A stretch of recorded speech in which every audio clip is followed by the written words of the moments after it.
Hey guys, what's up? It's Vicious here, and thank you for clicking my video. Today I'll be showing you guys an in-depth guide on how to farm the Silverwastes. There are three things you need for the Silverwastes, the first being dedication, the second being event keys, and the third thing being decent gear. Dedication is needed because farming the Silverwaste is a long process. Even though casuals can do it, it is best utilized when farmed for a long time. Keys are needed because you need to open the chests, for obvious reasons, and decent gear is needed so that you don't die, which of course maximizes efficiency.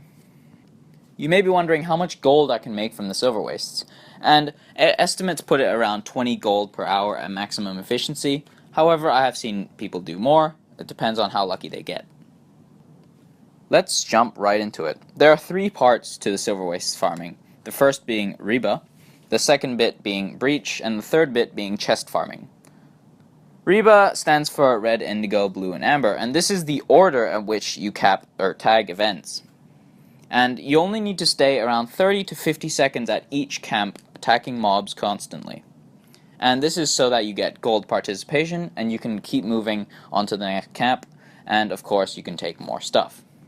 Usually, if there's a commander or if there's a squad around you, well, they're going to do it in this order, and it's best to follow the commander where he is because he probably knows the best order to do it.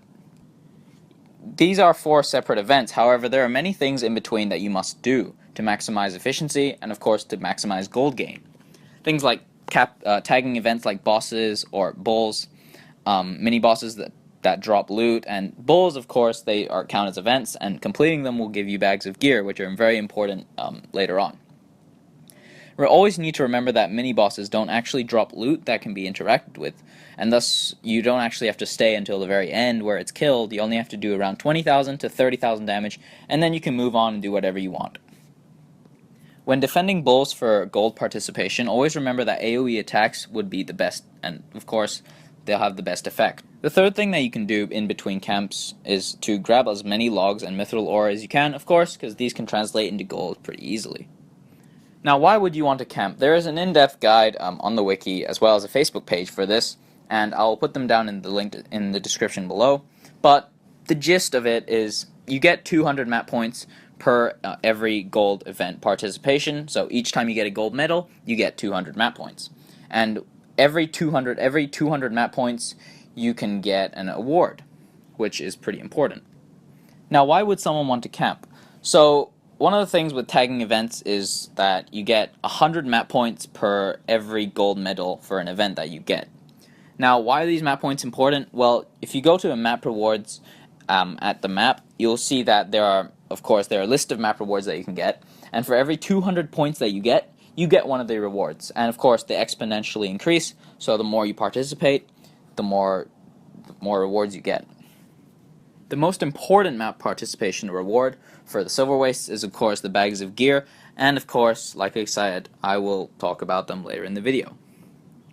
Once Reba is done, this comes to the second part of the Silverwaste farm, and this is called Breach. And Breach is where 5 bosses are spawned under 4 camps, with 2 being at Indigo, and every other camp having 1 boss underneath them. And it's very difficult to actually tag every single boss, and I've only tagged a maximum of 3 bosses at the same time, but it may be possible if you are able to get a squad that tries to tag them all as well. Usually when you tag a boss, you want to go to Red first. You want to do around 20 to 30,000 damage to the boss underneath the camp, get out, and then go to Indigo, and then complete this process for Blue as well as Amber. You should be able to get champ bags for each one, and if you do it perfectly, you should get around 5 champion bags, which is pretty good. But always remember, since you only have 4 minutes to work to take bosses in between them, you must remember that you cannot stall in between each tag. You have to do things ASAP. Once Breach comes to a close, you have around 2 minutes to do whatever you want. You can get missing materials, or you can get missed materials like logs or mithril ores that you didn't get previously. You can kill still living bosses, or you can just go get a glass of water, because it's a boring process.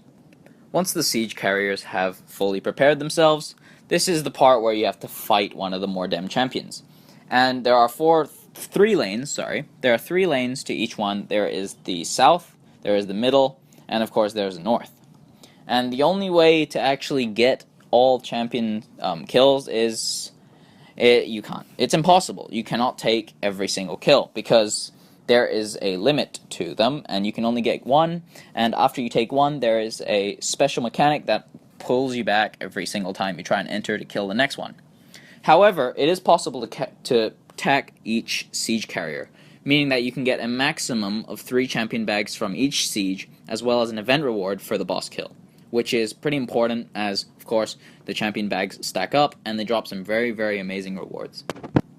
Once the 3 champions are gone and you've collected all of your loot, remember to loot the usually there 4 boxes and the main chest, as the main chest drops rare and it gives you some keys that you can use, as well as a lot of map currency which can be used to buy chests later on.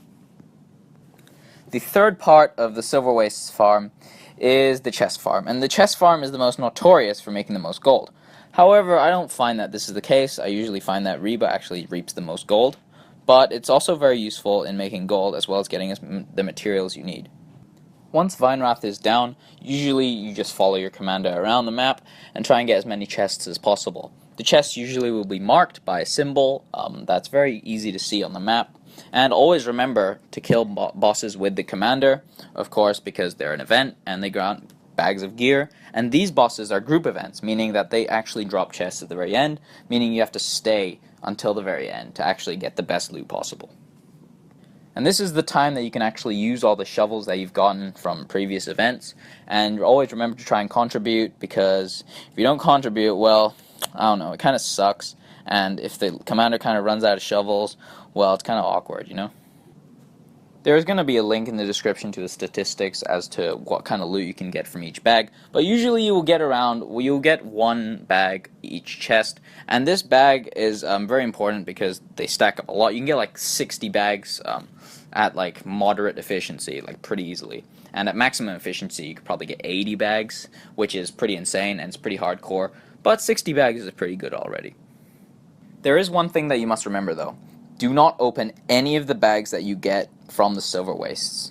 Aside from rare gear bags, do not open any of the bags that you get, because these bags must be opened on a lower level character where the materials are much more expensive, and of course then you can make much more gold. This is the most common mistake that people make, is that they forget to open their bags on another character, and instead they just hastily open all the bags and they can lose around 20 gold, which is a lot for all the effort that you put in. Once it's done, you can either go to a level 55 character, which is currently the most efficient. You can go to a level 55 character and open all of the loot bags. These loot bags will drop gear, which you can salvage for the materials, and of course these materials, being around T4, Tier 5, they're going to be pretty expensive, which is good for you, because you want to sell as much of this as possible. Another option is to gain the keys that you get and go into the labyrinths to open the chest that's there. Usually I get around 10 to 20 keys before I actually go to the labyrinths, because then of course it's efficient and you don't actually have to go there that much, and you have to die less, so pretty good if you ask me. And that is the guide to the Silverwastes. If you have any more questions, just put them down in the comments below and I'll try and answer every single one I can. If you enjoyed it, if you thought this was helpful, please subscribe, put a like down, you know, do whatever you want, man. And yeah, thanks for watching. See you guys.